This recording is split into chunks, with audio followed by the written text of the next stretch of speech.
Dust filled her mouth and eyes as she was dragged across the hard earth, the rope biting into her wrists with every jolt of the horse's movement. The world felt like it had narrowed to pain, fear, and the steady pull forward that refused to slow. Naya clenched her teeth, refusing to cry out. She had learned long ago that mercy rarely followed tears. In her mind, this man was no different from the others, another rancher, another white man who saw her as something to take or trade. His silence frightened her more than shouting would have. He rode ahead, broad-shouldered, hat pulled low, never once turning to look back. When the ranch finally came into view, her heart hammered harder. Wooden fences, a small house, a barn standing like a dark promise against the fading sky. This was where it would end, she thought. She braced herself as the horse stopped, her muscles screaming as she fell to her knees. The man dismounted slowly. She watched his boots approach, expecting a kick, a harsh grip, something cruel. Instead, there was only the sound of a knife cutting through rope. Suddenly, her hands were free. Naya froze, unsure if this was some trick. The rancher stepped back immediately, increasing the distance between them, as if he feared her reaction. Without a word, he set a canteen and a folded blanket on the fence post, then turned away. "You're safe here," he said quietly, not looking at her. The words felt strange, almost offensive. Safe was a lie she had heard before. She didn't touch the water until he disappeared into the house. Even then, she sniffed it, watching for signs of poison, her instincts sharp and unforgiving. As night fell, she chose the barn over the house, curling up in the hay with her knife hidden in her palm, every sound pulling her awake.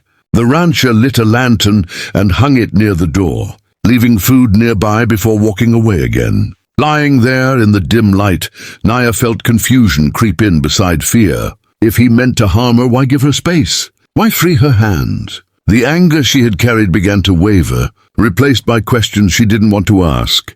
Outside, the wind moved softly through the plains, and for the first time since she had been taken, no one came for her in the dark. Morning came quietly, carried on the pale light that slipped through the cracks of the barn. Naya woke at once, her body already tense, her hand still wrapped around the knife. For a moment, she did not remember where she was. Then the smell of hay and the distant lowing of cattle brought it back. She listened carefully. No footsteps rushed toward her, no angry voices, only the slow, ordinary sounds of a ranch beginning its day. When she stepped outside, the rancher was already working. He repaired a broken fence with steady hands, his movements unhurried, as if her presence changed nothing. He acknowledged her only with a slight nod, keeping the same careful distance as before. It unsettled her more than cruelty would have. She had prepared herself for hatred, not restraint.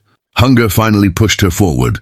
She took the food he left without comment, eating while watching him from the corner of her eye. Hours passed like this, side by side, yet apart. When she spoke at last, her voice came out sharp, edged with suspicion. She demanded to know why he had taken her, why he had dragged her like an animal if he meant no harm. He paused, wiped his hands on his trousers, and answered honestly. Men were hunting Apaches nearby, he said. Bounty hunters. They did not ask questions, and they did not spare women. He had seen them riding toward her camp. Dragging her away had been the fastest way. Naya wanted to call him a liar. Her past had taught her that excuses were often just softer weapons.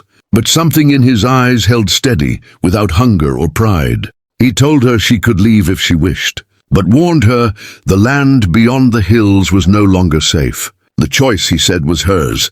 She stayed, at first out of caution, not trust. She helped with small tasks, gathering water, feeding animals, keeping her knife close. He never touched her, never ordered her. When riders passed in the distance one afternoon, he quietly moved her to cover and stood alone at the fence, hand near his rifle, protecting her without asking for thanks. That night, as the fire crackled and the stars spread wide above the plains, Naya realized something had shifted. The fear was still there, but it no longer stood alone. In its place grew a fragile, dangerous thing she barely recognized, the beginning of trust. The danger returned with the sunrise, carried on the distant thunder of hooves. Naya sensed it before she saw them. The way the air tightened and the birds went silent. From the ridge, 3 riders appeared, their shapes sharp against the light. Bounty hunters! She felt the old fear surge through her chest. Hot and familiar, but this time she did not run. She went straight to the rancher. He listened without interrupting, then nodded once, already understanding. There was no panic in him, only focus. He told her where to go, a narrow stretch of land hidden by rocks and scrub, a place she herself would have chosen. But instead of hiding, she stopped him. She knew these men, knew how they tracked, how they circled and waited for mistakes. She spoke quickly, telling him which path they would take, where the land would betray them. He trusted her without question. They moved together, not captor and captive, but allies. The bounty hunters rode in confident and careless, certain of their prize.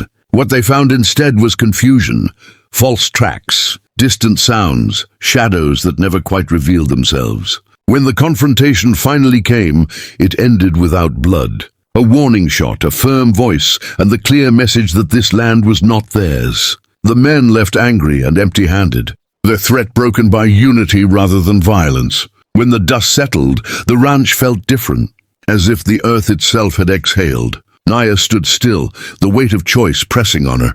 She could leave now. The path was open, and she had survived worse journeys alone. The rancher seemed to know what she was thinking. He did not plead or promise. He only said that she owed him nothing, that her life was her own. She looked around at the quiet fences, the animals grazing freely, the man who had dragged her here, yet never tried to own her. For the first time in a long while, she felt seen rather than hunted. The anger she had carried began to loosen its grip, replaced by something steadier. She chose to stay, not because she was afraid to go, but because she wanted to remain. They began again that day, setting new boundaries, sharing work and silence in equal measure. The plains stretched wide before them, uncertain and honest. What grew there was not born of force or fear, but of respect slowly earned. And in that open land, both of them found a future they had never expected to claim. Time moved differently after that day, as if the land itself had accepted Naya's decision. The ranch no longer felt like a place she was hiding in, but one she was learning. She woke before dawn, not from fear, but from habit, stepping outside to watch the sky change colors. Ethan was usually already awake, coffee simmering over the fire, greeting her with a quiet nod that now felt familiar instead of distant. Words were still few between them, yet silence no longer carried tension. News traveled fast on the plains. Within weeks, nearby settlers heard that this ranch was not an easy place for hunters or troublemakers. Riders passed without stopping. The danger thinned, but it never fully disappeared. Naya trained herself to listen again, not just for threats, but for life. Wind direction, animal calls, the way dust lifted on the horizon. Ethan listened to her, learning the land through her eyes, trusting knowledge that came from survival rather than maps. One afternoon, Naya asked him why he had truly intervened that first day. Not the practical reason, but the deeper one. Ethan took a long time to answer. He spoke of a past mistake, of standing by once when he should have acted, of a promise he had made to himself never to be silent again. He did not ask for forgiveness. He simply told the truth. That honesty settled something inside her. Slowly she began to share her own story, of family lost, of running, of never staying long enough to belong anywhere. Speaking it aloud felt like setting down a heavy burden.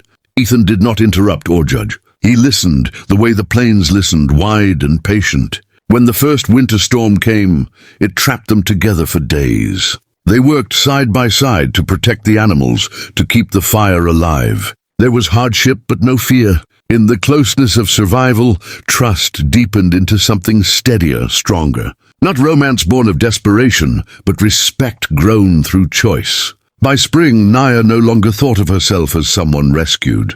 She had helped shape this place, defend it, and keep it alive. The ranch was no longer just Ethan's. It was shared ground. And though the world beyond still held danger, within these fences there was balance. What began with a rope and terror had become something neither of them could have imagined, a life built not on force, but on understanding, standing firm against a harsh world together.